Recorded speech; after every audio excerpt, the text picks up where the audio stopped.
Guys, I hope you are doing well. Today we'll talk about how to fix or how to solve the problem of send files to GV we click on settings. Here we click on apps, default apps, app settings. On above you search about send files to GV. Here in this page of app unfold you will click on first stop and you will click OK. Here you will go to storage. Then we click on clear cache.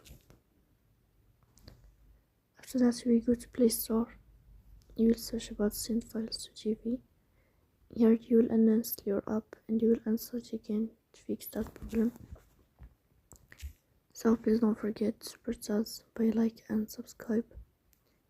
See you next time in another video, and thank you for your watching and your attention.